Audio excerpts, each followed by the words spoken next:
Hello friends, বেগুন ভাজা হচ্ছে বাঙালিদের একটি ফেভারিট ডিশ। আজ সেই বেগুন ভাজাকে একটু অন্যভাবে বানিয়ে নেওয়া যাক। এই ডিশটার জন্য খুব ইম্পর্ট্যান্ট হলো তোমার বেগুন সিলেকশন।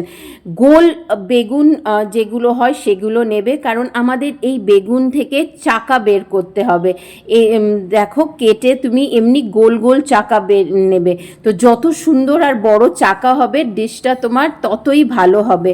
আমরা এইভাবেই বেগুনটার গোল চাকা কেটে নেব। এই যে আমার সব চাকাগুলো রেডি হয়ে গেছে।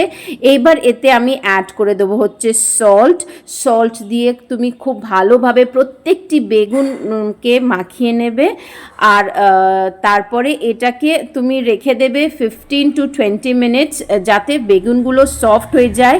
সফট বেগুনই আমাদের দরকার ডিশটায়। Now let us move to our next step. আমরা নিয়ে নেব পনির, সেটাকে একটি বাটিতে আমরা গ্রেট করে নেব। এবার নেক্সট এতে আমরা দেব হচ্ছে বয়েলড পটেটো, মানে সেদ্ধ আলু গ্রেট করে দিয়ে দেবো। এটা বাইন্ডিংয়ে ভালো কাজ করবে। তারপরে এতে আমরা অ্যাড করে দেবো এক এক মশলা। ব্ল্যাক পেপার যাবে, হচ্ছে সল্ট যাবে, সল্ট অল্প দেবে বিকজ অলরেডি বেগুনে আছে। তারপরে ফ্রেশলি গ্রাউন্ড কিউমেন পাউডার, জিরা পাউডার, তারপরে coriander leaves, green chillies according to your requirement. তুমি কতটা ঝাল খাবে সেই অনুযায়ী তুমি গ্রিন চিলিজ দেবে। দিয়ে এগুলোকে ভালো করে স্পুনেও মাখতে পারো, but I prefer hand because এতে খুব ভালো মিক্স হয়। আর গরম মশলা দিয়ে এই জিনিসটাকে ভালো করে মিক্স করে নেবে। এইটা হচ্ছে তোমার ফিলিংয়ের পর আমরা একটা ময়দা দিয়ে স্লারি বানাবো। ময়দা দেবো, সল্ট অল্প দেবো, turmeric powder, red chilli powder দিয়ে এগুলোকে মিক্স করে জল দিয়ে আমরা এটাকে একটা স্মুথ স্লারি বানিয়ে রেখে দেবো। আমাদের লাস্ট ইনগ্রিডিয়েন্ট ব্রেড ক্রাম্বস। তো আমাদের অ্যারেঞ্জমেন্ট ইজ ডান। দেখো বেগুনগুলো কত নরম হয়ে গেছে, ইজি টু ফোল্ড। এইবারে আমরা বেগুনে নিয়ে ভেতরে পনিরের ফিলিং দিয়ে এটাকে আমরা একটা টুথপিক দিয়ে সিল করে দেবো। তারপরে আমরা ওই স্লারিতে এটাকে ডিপ করে নেব।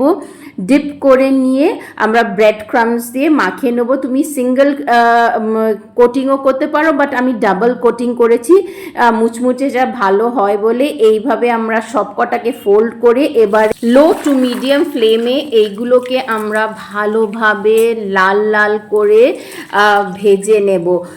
দেখো এই কালারটা কি সুন্দর হয়েছে। সো এইবারে আমরা তুলে নেব।